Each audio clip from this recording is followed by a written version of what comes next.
pulling an audible this week.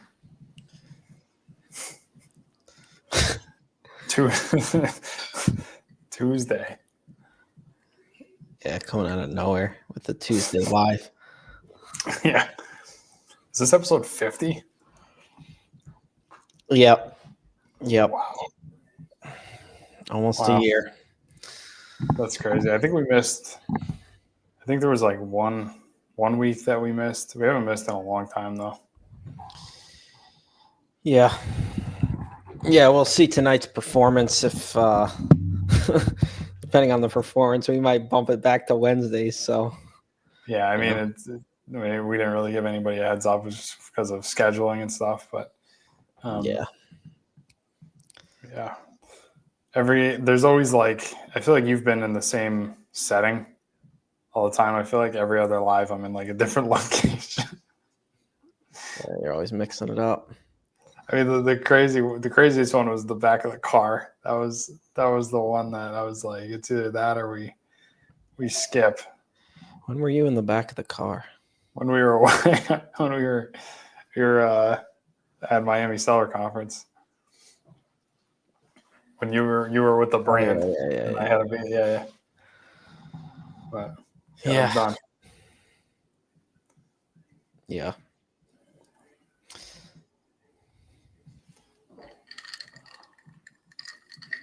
One second, I'm just gonna take this off. All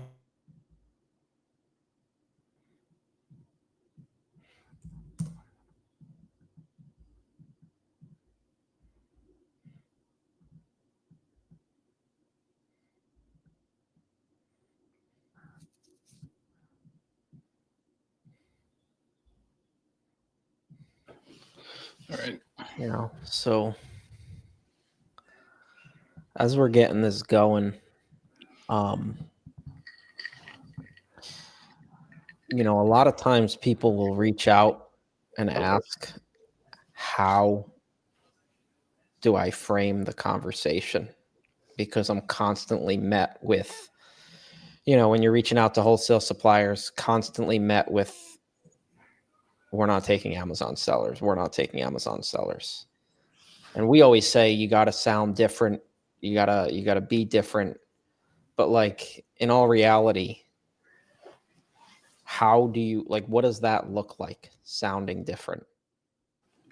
Yeah, I mean, I think the approach that most people are taking is that they are coming off with an ask, right? And so they're asking for a price list. They're asking, to open an account, and they're not really providing anything in return. And the only thing that they're offering them is money, is a purchase. And, to someone that's not involved in the industry, that might seem like, well, wouldn't that be good enough? But the reality is, so many of these brands get inundated with that kind of thing that I think coming off as a different approach is leading with, rather than an ask, leading with something that is going to provide value to the brand. And that's something that a lot of people don't do. And so it kind of catches you off guard if you're the brand, because you've just been through, 100 different, calls and sellers that are thinking the same exact way. And then you get this one out of left field, which kind of throws you for a loop and makes you pause and maybe put a little more thought into that seller, and it opens the door, Yeah. Yeah. I mean, at this point in the game, we're not doing a ton of outreach in our business, but I made like one follow-up call today. A brand that's been on the radar for a little while. And, it's probably about $1 million revenue a month, this account. So this is no joke. But I did get a decision maker on the phone, and a week ago I called them, and, it was just a brand that happened to come across in my day to day.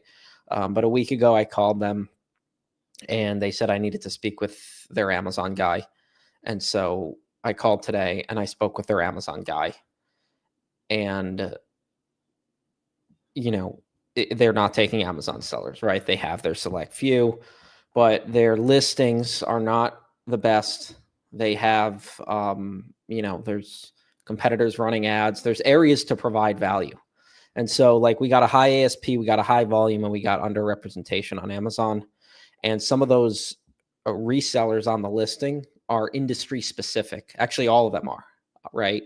And so the guy straight up told me, he was like, we're not looking to do anything right now, but that's not to say we would never look to do anything in the future.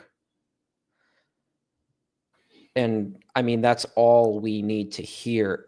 It's like you were talking about the other day. It's like, the brand just needs to give us a little bit, right? Mm-hmm. And you take that and you run with it. So, like, my next step on this is to talk with our team.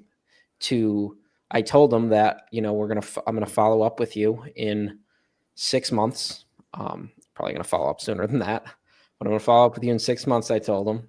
I sent them an email right after the call, right?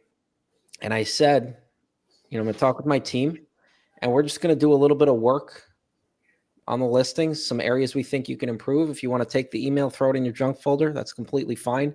But I genuinely believe that this is information that can help your business, and that's why I want to send it to you. No strings attached. Yeah, so let's kind of dig into that a little bit. So there's two things, right? One is that you are in saying that, you could just throw in the junk folder, like you're disarming their perception about it. It's like, oh, another, whatever you're going to send me, I'm going to throw it out type of deal. You're disarming that perception by saying that, which I think from a sales perspective is really good. And the other thing is, like, for me, I don't know about you, but when I contact the brands that we talk to, like, I'm not always, if they're industry specific, sometimes I look at that as a positive because I'm like, I can use that as a leverage point to say, I know that these brands aren't doing anything for you in regards to Amazon because their focus is the brick and mortars, as it should be. Right. And so, it kind of, there's a gap, I think, in knowledge a lot of times with industry specific companies, and it allows you to step in. Yeah, exactly. And so that was this very similar situation here, because he was leaning into the brick and mortar stores, right? And as he leaned into the brick and mortar stores, I pulled out the Amazon impacts your brick and mortar stores. Mm-hmm. We seek to replicate the experience a customer would get if they were to walk into the store, right? Because on Amazon, and I leaned into how Amazon impacts those stores. And so, like, anybody watching, the more conversations you have with brands, if it's your first call, you haven't seen it yet, but if it's your 50th, your 100th, your 1000th call, you're going to start to see that it's the same challenges and concerns that these brands have. It's over and over and again. And that's what goes back to what I said at the beginning of this, was that I asked you, how do you stand out? It's like, I think having a deep understanding of these brands' pain points and why they're not taking Amazon sellers, and then coming in and being able to just more so sound different, right? Because everybody's throwing stuff at these brands. We're going to do this, we're going to do that. Like, it's more so like the rapport that you build on the phone. I think that blows any sort of value proposition away. Yeah, I think it does too. And especially, like, once you're able to start really solidifying those relationships, I mean, they just grow stronger over time. I mean, I'm meeting with a brand owner in 2 days, and it's just solidifying their relationship, make it stronger and stronger. Right. Because they don't trust you at first, right? On the first call, you're just another Amazon seller calling. But I it's like, mean, it's kind of in there, like, I get it. You know what I mean? Like, I get why they wouldn't trust us, right? yeah. I mean, why would they? They get a lot of calls from Amazon sellers and, people looking to sell their products and whatnot online, e-commerce, right? And so, but, it's this continuous willingness to, like, show up and give them value and follow up and build the rapport. It's like, I could already see where this is headed, right? And this is going to be a long-term play, this outreach, this brand. But I could already see where this is headed in the tonality that I received on the other end of the phone. This can,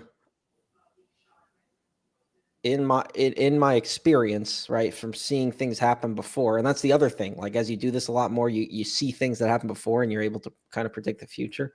And so I can see that if I continue to stay current, eventually this guy is going to be like, here he is again. Mm-hmm. Here he is again. Like, it's you build that rapport with them. Yep. Yeah, I mean, I think that that's very true in terms of us seeing things over and over again. And anyone who makes calls, you see the same stuff over and over again. And I mean, we've been in situations where back then it was, we were exhausting all of our resources. Like we had no idea, what we were doing in the scenario. And then now we see a situation that is even higher caliber. And now we're like, oh, that's no problem. Like we can handle it because we've had that experience already.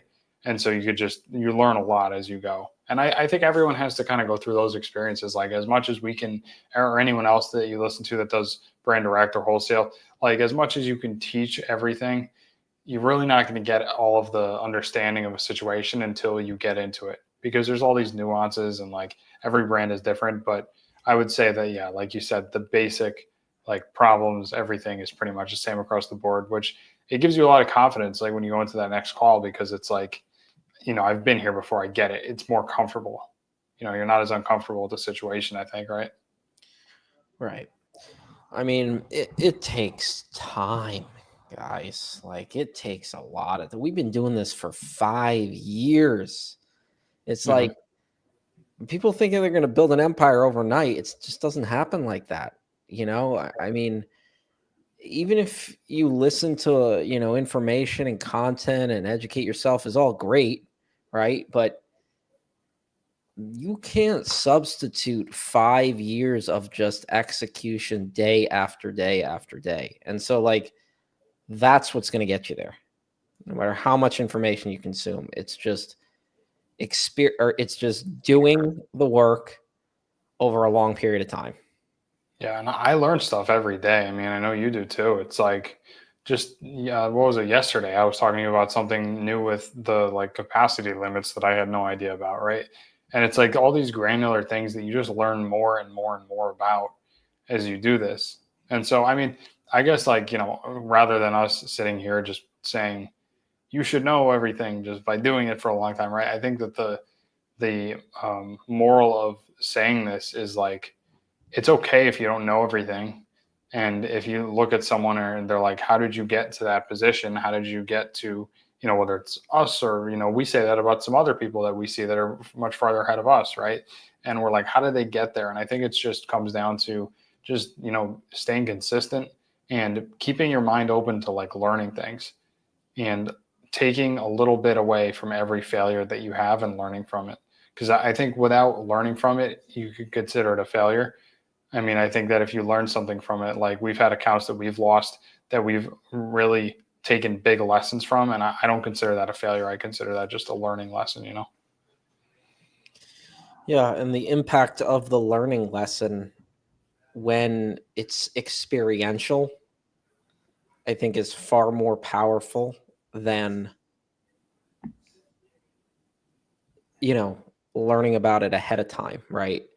That's not to say, like, I think there's definitely a good place for learning from other people and bridging the gap and mitigating your own risk by learning from other people's mistakes. That's what you should strive for.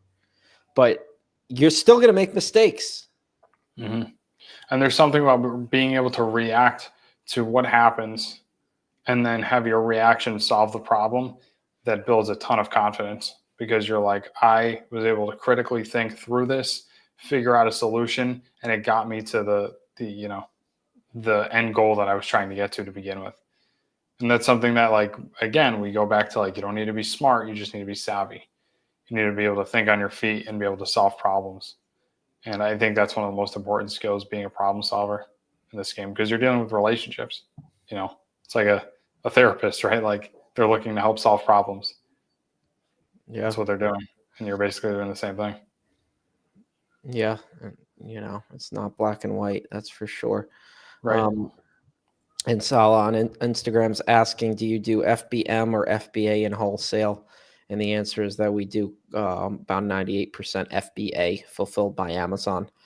So a good, actually, as much as half of our brands that we work with, a little bit more, actually ship directly from their warehouse to the Amazon warehouse, right? And we send them shipping labels, and they ship the goods from their warehouse to the Amazon warehouse, and we don't ever see or touch any of that inventory unless it gets returned to us, right?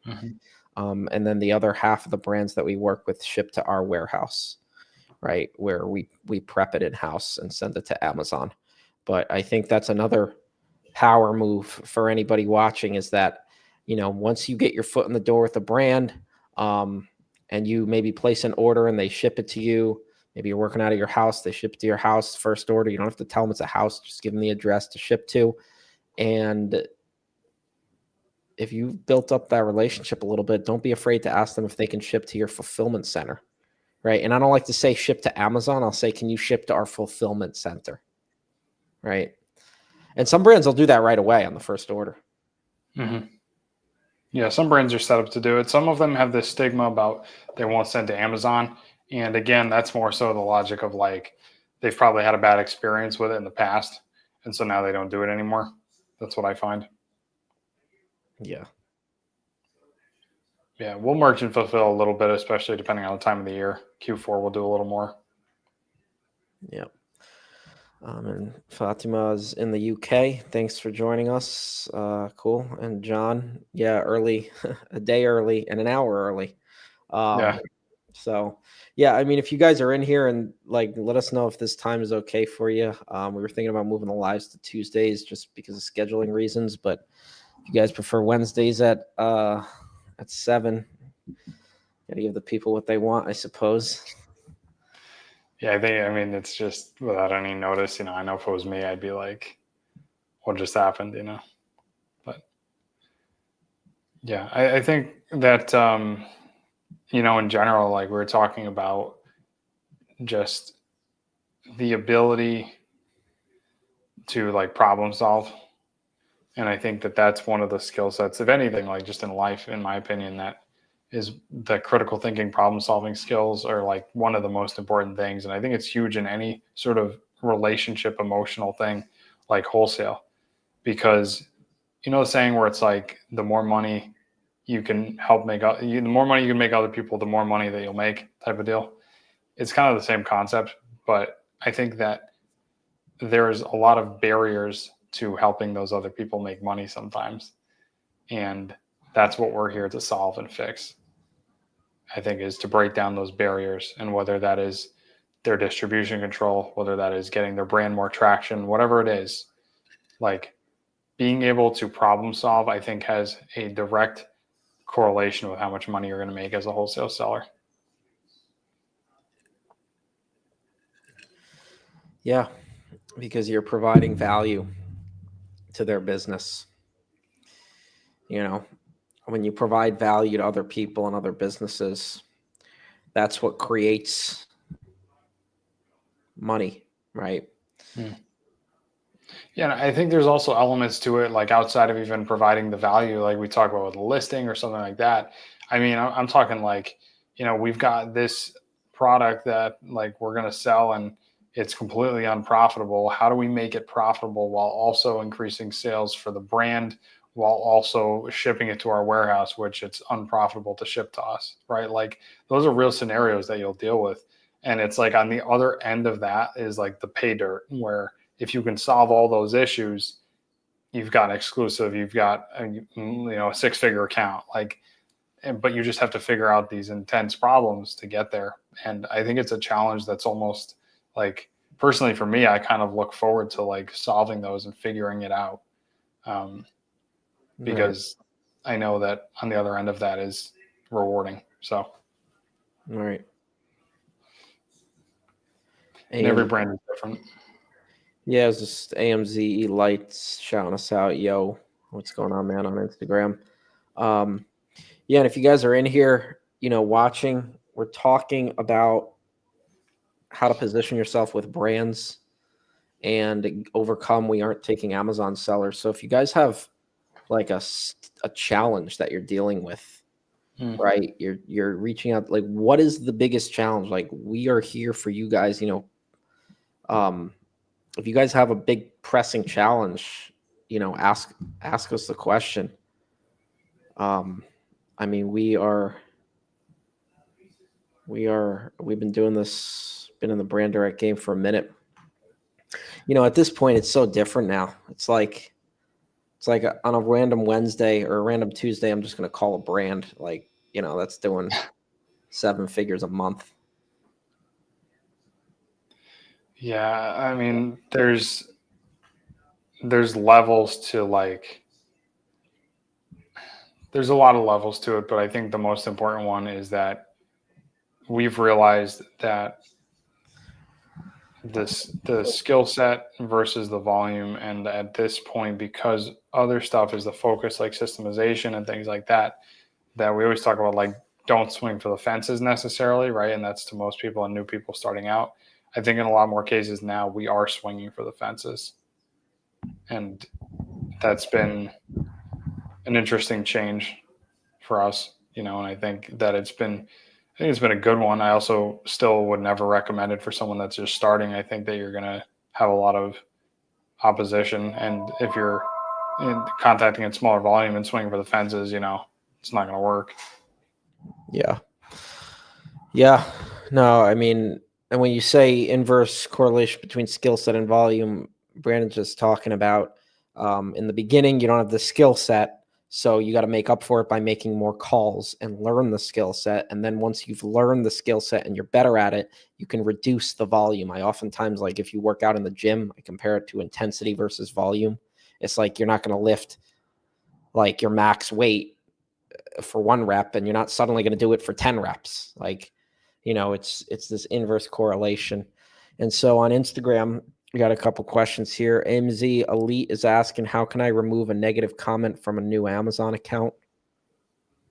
Yeah, negative feedback. So, I mean, it depends if the feedback was legitimate or not, right? Like, two options is: one, you can just go to request feedback removal. And then if that feedback was violating Amazon's terms of service, whether it was like a product condition complaint or something like that, and they just don't see it as, or like a fulfillment issue when it was an FBA item, you can actually just request that and it'll get auto removed. If it doesn't get auto removed, then I would suggest actually just opening up a case directly with Amazon. And if you can, even getting on the phone with their support to explain your case more. But yeah, those are kind of your two options, unless there's anything you can think of, Brad. Yeah, I mean, a lot of times they'll remove it if it's fulfilled. If it's, you're gonna have a tough time if it's fulfilled by merchant getting it removed, just because you did the fulfillment. Yeah, Um, most definitely. And so Jared on Instagram's asking, when do you finally stop reaching out to a brand if they either are just not responding or say no through reach outs over time? Hmm. I think this for us, like, we look at it as what the payout at the end of the day would be, and it's got to be justified, right? Yeah. Which that's been hard to learn, because especially like for us, because we just reach out like without stopping, right? So that's almost like pumping the brakes has been important for us to do when it comes to certain things. But I don't know, is there like a number that you have that's like, I mean, for me, it's just, I don't have a number. It's more so just based on the caliber of the account. Yeah. I don't think it's a specific number. It's based on, like you said, the potential reward at the end of the road, you know, um, which is different for everyone. If you're just starting, you know, a 20,000 profit per year account is good. Like, that's something to pursue and push, but if been doing this for half a decade, um, it's just like you said, levels. It's so there's levels to it. Um, and you'll get there, right? The more you do this process year after year, eventually, you'll be running a 7-figure business if Mhm. you're doing the outreach correctly and sourcing the right kinds of brands. And so, question on YouTube. I bought a product from my supplier, and recently my supplier speak to the brand and they ship the products to my location. So I want to approach the brand direct. Is it okay to mention my supplier? So they're buying from the distributor, right? And they want to approach the brand directly. I think she's asking if it's okay to mention that they purchased from the current distributor as a means of possibly getting her foot in the door with the brand. Yeah, I mean, first of all, like I think that I'm going to assume in this situation that you're authorized by the distributor, because you shouldn't be selling on Amazon if you're not authorized by the distributor. And I'm also assuming that the distributor is authorized by the brand, right? So if those two were the case, then I don't think there's any sort of an issue. As long as I guess you could say that maybe the brand is not wanting the distributor to sell to you, and then you could lose the account if the brand finds out. I understand that perspective too, but if that's not the case, then I think I would say so. No. Yeah.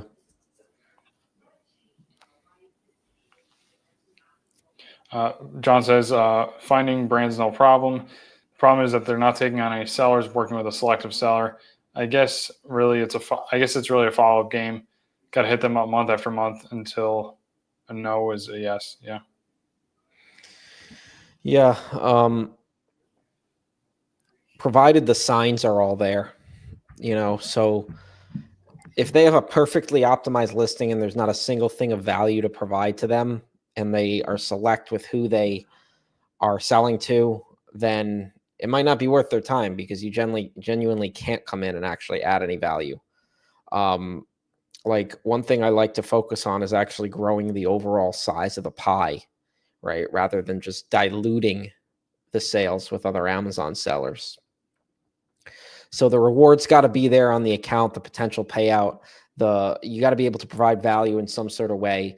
There's got to be some level of receptive tonality, right? Because if they're just a hard and steadfast no, we're all set, like you're never going to get anywhere. We've all had those calls, and it's not going to be worth your time to follow up month after month.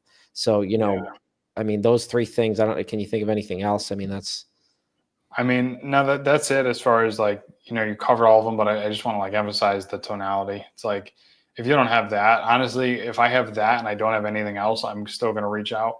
I'm almost more, if the account is like a lower caliber, but I have that tonality, like I'm going to reach out because I just know that like, obviously it still has to sell, but I weigh that more than the other ones versus if there's like no tonality, like it's terrible tonality and it's a great selling product, and then I almost look at that as like, oh, not as it doesn't matter as much as far as like a factor. Like that matters more than everything else. yeah, I mean, and if you think about it, like tonality overrides, like the reason why you're saying tonality overrides like the other factors that I said. So I said the ability to provide value on the listing, and what was the other one I said? The ability to provide value on the listing, the Oh, and product selling. reward payout, right? Like, Yeah. yeah, I mean, obviously the rewards got to be there, but yes, the Yep. tonality, like, that's the number one thing. Yep. And then jumping quickly back over to Instagram. Actually, real quick, we got one from Johnny Utah. Hey, can I get an idea at your level of experience? What's your average monthly gross profit after COGS? Yeah, so in Amazon wholesale, you want to shoot for about a 15% gross margin, 1.5, if not more, right? Like we're right around that level, a little bit lower. We're probably about a 14.5% gross margin, but this year we are really, really, really dialing things in to try to get that gross margin, up to like 17% or so. And small changes can do that, or go in the other direction. Some very small changes, because you're moving so much volume at that level. Yep. Yep. And then like, obviously, you got overhead expenses, right? So your operating expenses, things like, if you have a warehouse, if you have contractors or employees you're paying, supplies, like any fixed costs that don't move, right? Those are what are considered operating expenses and fall below the line item of gross profit. And so then those would get factored in, and then you'd have your net profit, right? And a solid, like a average net profit for an Amazon wholesale business, about 10%. Of course, if you can do more than that, that's great. But it kind of varies based on the business, right? Some wholesale business will do a little bit less than 10, others a little bit more. But Amazon wholesale is a volume game, right? Because we got to get past the Amazon fees. We got to, there's a lot of people think this is all sunshine and rainbows, but there's cost involved in doing this business. Yeah, and another thing I kind of want to add to that is you can evaluate this on the sourcing level, right? Like, you talk about your average monthly gross profit and stuff like that, right? Like, you can evaluate the total gross profit and net profit of your business based on your sourcing. So being able to focus on more quality products when you're sourcing higher profit margin products, that's, I think, what's going to bring up that total number. And so don't just get product in your inventory for the sake of getting sales, get product in your inventory for the sake of profit. And sometimes, and we've learned this over time, that we've quite literally cut SKUs loose that are profitable, right? But they are more of an opportunity cost, and there's better places to invest that money. Yeah. Yeah. Yeah. I mean, having a tight whip on your profit, especially when you're running like, I don't know. I mean, look, it's never been attractive to us to grow to 50 to 100 million and operate massive facilities at like, sub 10% margins. Like when you start chartering into the territory of sub 10% margins, one false move and something can swing the other way, and so you really want to shoot for that 10% net margin. 8 maybe. I mean, like, but when you start really going much below that, like, you got to question if the juice is even worth the squeeze. Yeah, because there's a lot of other risks and other factors that can happen, right? Especially when you're leveraging a third-party platform like Amazon. It's like, yeah, you have, arguably the safest business model out there other than private label, but still creating something that, requires that much movement and that much infrastructure has never been something that's been attractive to us. No. But at the same time, it's like, I never saw an Amazon wholesale an Amazon wholesale business in my life that didn't use leverage. And so every Amazon wholesale business out there, I can promise you that. Promise you. And if they tell you differently, they're lying. They're all using debt, right? And a lot of them are over leveraging. And so when your margin starts to go down, things get more risky when you're using debt. Yep. And that's the thing too, is you look at it and you're like, we say this all the time. We're like, how is this, I know you're losing money on the gross margin level. That's what we'll say as far as other sellers, right? And I think that there is an element of it where people say, someone's always getting product for cheaper. You'll hear that. There's also an element of it in my mind where, the money is being made somewhere else, right? Whether it's credit card points, whatever it is.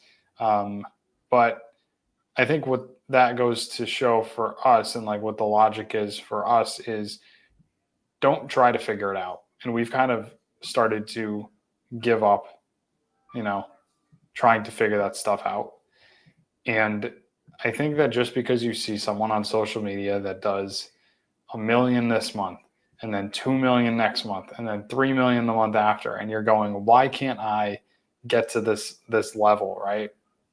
Don't give in to the peer pressure thinking that you need to go into these massive amounts of leverage and debt and everything to do that, because all you see is what is on the front end. Sales are for vanity, right? All you see is the sales. And so I don't think that you should ever, ever, ever try and compare yourself to anyone else in this industry, regardless of how good you think you need to be, or if you think you're behind. Just compare yourself to you, and that's it. That's the only thing that makes sense.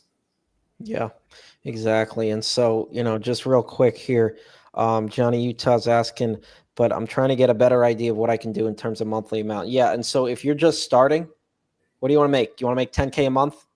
You got to spend 50, 20% ROI, right? Goal should be 20 to 30% ROI. You're on the lower end of that 20%.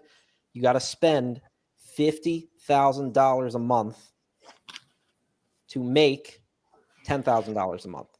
Mm-hmm. Right? So we Yeah. look at this at a 20% ROI. If your ROI goes up to 30%, then you have to spend less. So we look at this in terms of two key inputs. One is the amount of money that you have to spend profitably at a certain ROI.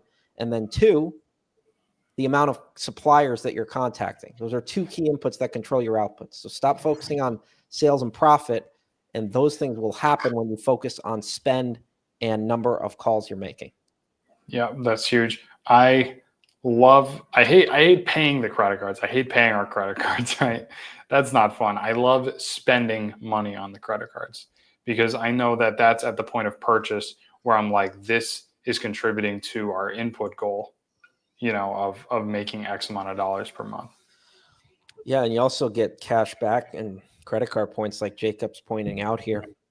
And Johnny, as well, if you, I know you're on YouTube here, but if you have us on Instagram or something, feel free to just reach out, and I'll be happy to, or Brad will be happy to, talk a little bit more about that if you're a beginner. Yeah, Operation AMZ on Instagram. Yep. And so, yeah, I mean, God, credit card points are awesome because if anybody's not using the Chase Inc. Business Premier, that card pays my rent monthly. From spending on inventory, right? Mm-hmm. And then some. It pays my rent and then some, right? Like the Chase Inc. Business Premier gives 2.5% cash back on bulk purchases on that card. It's over 5K. And so is it over? It's over 5K. Yeah. Bulk purchase Bulk is over 5. Yep. And so like I have a long history with Chase, so I've accumulated a lot of credit, but if you're just starting, focus on Chase. Like if you can, like the more credit you can get with Chase, I mean, like that is just a game changer. Amex is good, but they're like not, they don't even fall comparison in terms of credit card points to Chase. It's just the higher limits, like right off the rip. Mm-hmm. Yeah, I think there's different strategies. I mean, I think at the beginning, like someone that's completely just starting, like an Amex Plum is really good, but like we haven't used an Amex Plum in forever because it just doesn't make any sense, right? But yeah, I mean, I think that obviously Chase is really good as well, but it's the limits that makes Amex attractive. Yeah, and exactly. And so jumping back over to Instagram, Flores Brothers joining us on Instagram. What's going on, guys? Pop any questions you have in the chat. Real quick, we got a question here, again, from AMZ Elite. I buy a product from a third-party seller. Sounds like your first mistake. Because I am working on OA, so I got a product, but I'm doing FBM. So when my prep center shipped the product, so the customer said that this is a counterfeit item. What do you think about buying a product from a third-party seller? Yeah, that's the issue right there. Stop doing that, or your account's going to get suspended. Yeah.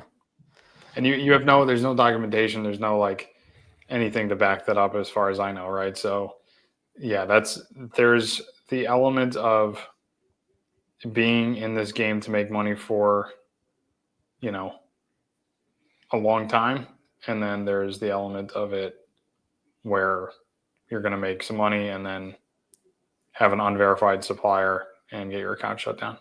If that third party seller is a legitimate verified supplier of the brand, that's a different story.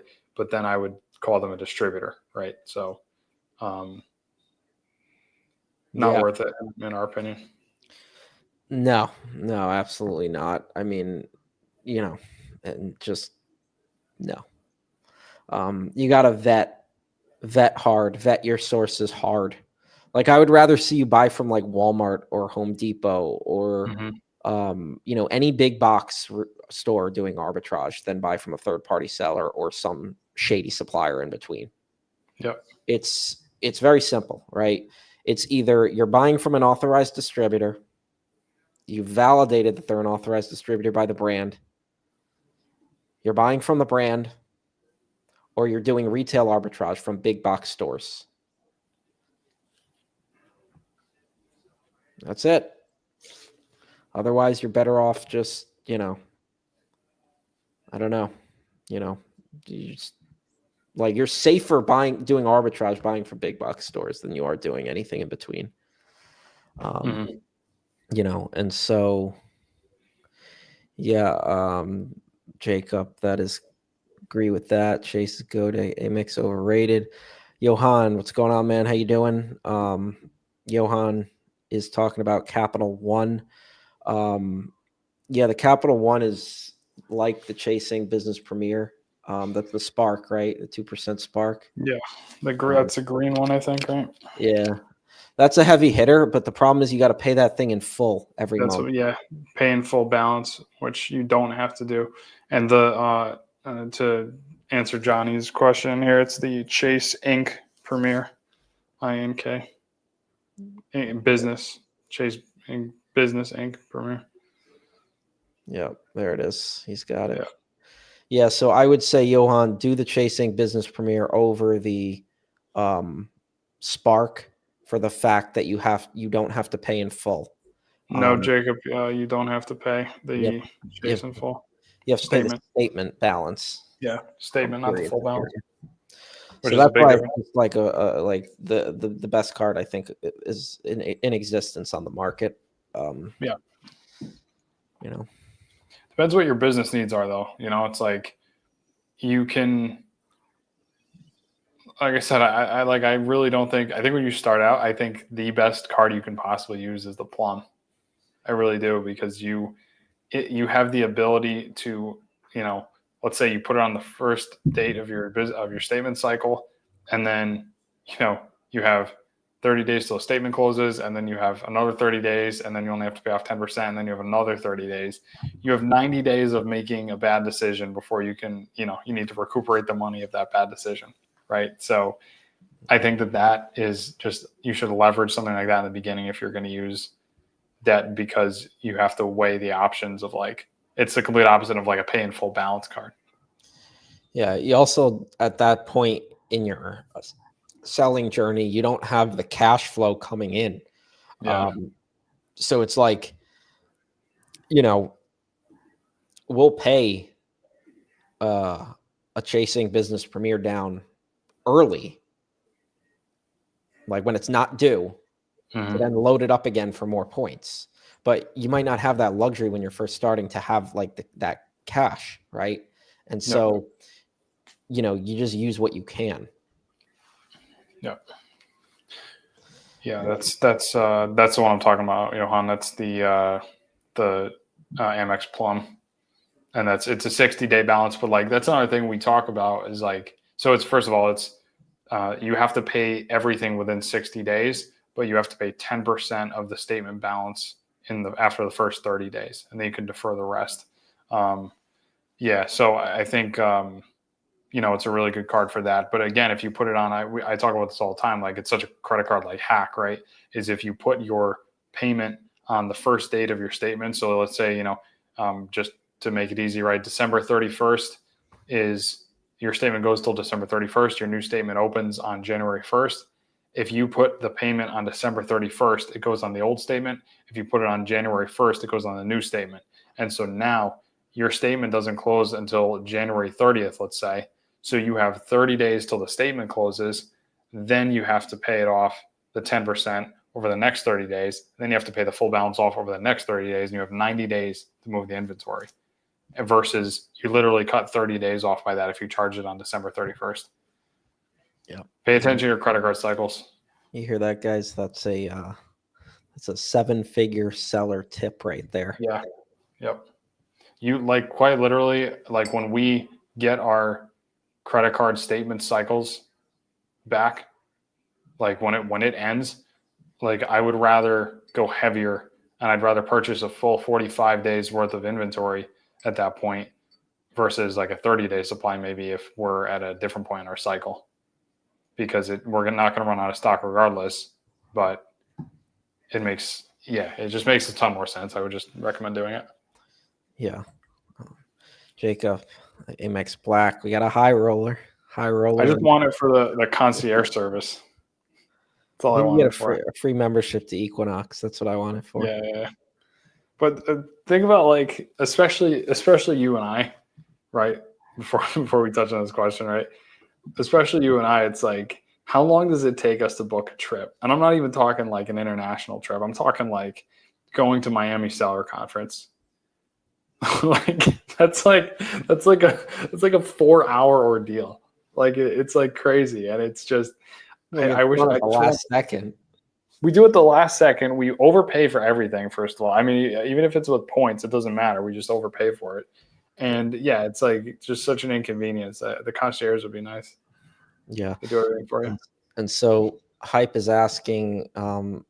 Hello, guys. This June 30th will be the Fancy Food Show in New York. I see some local wholesalers and international brands will be there. I want to visit. Is this a good idea? Oh, yeah, I think it's a great idea. That's a great show. Great show. A lot more brand direct relationships there than at a show like ASD. Yeah. And there's also a lot of opportunity for international, like you mentioned there. Like there's a lot of international gourmet food and grocery brands out there that, just want to sell their products. It's not even like they don't even like they don't even know anything. Like Amazon's irrelevant to a lot of these brands, and so they just want to sell their products. So I think it's a great show, especially if that's going to be your first show. Like I would say go to that show because that's a really good show. I don't know. I don't think we're going to be there this year, but that in past years we have been there. June 30th, yeah. We might be there. Who knows? I was going to say, I didn't even realize it was coming up so soon. Yeah. And so, yeah, if you guys have any last minute questions, throw them in the chat here. We'll be wrapping this up in a couple of minutes. And Johnny is asking if he can do this hands off. Yeah, there's a question right above that too. This was a follow-up, yeah. Okay. Yeah, so I think if you're referring to hands off just from like the perspective of dealing with the product, right? Like, yeah, you can, if you want to outsource to a prep center, you can do that where you don't have to. Yeah. What's a prep center real quick? Tell me. Yeah. Where a prep center is a facility that acts as your warehouse essentially, and they're prepping the product for you. They're charging you a per unit fee in most cases, and they are supposed to be in compliance with all Amazon's, packing, terms of service, all that stuff. And you're able to ship product directly to them. And, if you're asking hands off from a perspective of making calls and doing things like that, absolutely not. And I think that if you're trying to be hands off with the model in that regard, then don't do it because, it's not going to be successful. But when it comes to product, yeah, I mean, you can do that if you really want. Yep. Unfortunately, a lot of social media makes Amazon FBA seem, quick and easy, but the reality is that it's a business like any other business, and it takes tender love and care and a lot of time and work to grow. I just heard one of those. I saw something. One of those automation companies got shut down, like a big one or something. It's inevitable. Like it happens eventually because it doesn't work. So Oh, they're scamming people out of money, Yeah, the lawsuits and all that stuff. Been recently closing a lot of accounts, but it's like a 10% ROI. How do I get it better? Hmm. Well, I mean, I think let's first of all talk on the basis of your closing those accounts, and I think that that's really good. I think that's a step in the right direction. I think that as you um, call more brands, I think that you're going to get accounts that are not a 10% ROI, right? You'll get those accounts that are better. And the second thing is to negotiate on that pricing and try to figure out how to make those products more profitable. And like, Brad, what do we say as far as making products profitable? Usually there's two ways of doing it. Yeah, it's either you have to reduce the cost by negotiating a price concession through providing value to them by adding more volume to your order, or you need to strategically raise the price on Amazon. Well, how do you raise the price on Amazon? You get rid of all the other sellers, right? That the latter is obviously more difficult to do because it's essentially like exclusivity moving towards it, but that's a long-term play. And so your shorter term play is negotiating the pricing, but don't do it on the first order, right? Take the 10% ROI on the first order, first 2-3 orders, right? But the more you show up and show them consistency, they're going to be like, all right, here he comes back again in orders. Say, hey, here's where we're at. Here's where I need to be. If I'm at this price, I can be doing this. And don't be afraid. Like we've shown brands the revenue calculator on Amazon and shown them like, when appropriate, we're like, hey, like this is where the margin is, right? Like, Mm-hmm. And so hype, nice first show. Good luck, man. We may be there. If we are, come say hi. Negotiate. Yep, absolutely, Johan. And 0% ROI, negative 10% ROI. We're going in the reverse direction now, Jacob. Yeah, I mean, you're gonna have to sell if you want to make $10,000 a month. I think it's like you're gonna have to sell. Well, depends what your margin is. Yeah, those are your margin is. But you focus on the spend, right? So, like, don't worry about how much you're gonna sell. Like, there was a time when we wanted to sell 10K a month, right? Like, now we're doing $1 million a month, and so it's like, don't worry about what you want to sell. Worry about you got that number in your head. You want to make 10K a month. Great. Well, focus on the two key inputs: the calls you're making and the spend at a certain ROI, how much money you're spending. And that's what's going to get you there. And just goes to just show you, right? Like, the realization of the numbers, you realize how many of, because like that's what we're all about here, is like keeping it real, with the business. And like you realize how much it doesn't make sense half the time, how you see these people with all these big sales numbers, or what you thought was a big sales number, driving all these crazy cars. And it's like I'll put it this way: you're not buying a Lamborghini off $1 million a year in sales. It's just not happening. You're not even buying it off of $1 million a month. Yeah, I mean, it's right. If you're focused on on Amazon wholesale. Yeah, I mean, it's not to discourage anyone. Like, obviously, this is a amazing business model. It's changed our lives, and maybe if our priorities were in a different direction, a Lamborghini would be in the in talks, right? But like, you want to continue to grow the business, right? Like, that's not. Yeah, I mean, look, it's all priorities, and right. Who wants to do what? Like, if you want to go spend 400,000, take all your profits, spend 400,000 on a vehicle, nobody's stopping you. Like, that's the beautiful part about this entrepreneurial journey, is like, you do whatever the hell you want with your money. You made your own money. You want to go buy a Lambo and you made it, go do it, right? Like, who cares? Yeah. Just because somebody's telling you to invest in assets, like me personally, I prefer to invest in assets, but just because somebody's telling you to do that. Well, listen, we both know for a fact that we have some stupid spending habits too. So assets are important, but I think it's important to also do things you want. Yeah. And so this is going to be the last question here because I got to jump for a 7 o'clock call. We got Mike asking, does ungating get easier with account history and health? I am literally gated in everything.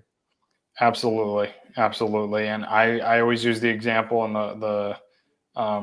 when I was going into a retail store and when I first started way back, and every single thing was gated and I scanned half the store, couldn't sell anything. And I was super, super frustrated. And I think that over time, you become ungated, but also with something like wholesale, you don't have to worry about that because you're authorized for every supplier with Brand Direct. And so you're going to be able to submit those invoices and get ungated. So it's not even an issue if you're considering doing the wholesale model. But yes, it does get easier over time. Absolutely. All right. Well, cool. Keep pushing, Mike, and keep pushing everyone else because this business takes time. And the more you sell, the more Amazon likes you, and the faster your business grows. It's a snowball that just keeps going. Yeah. And Mike, same thing. Send us a DM on Instagram or something. I love to talk. All right. Peace out, guys. Thanks for joining. We'll see you next week.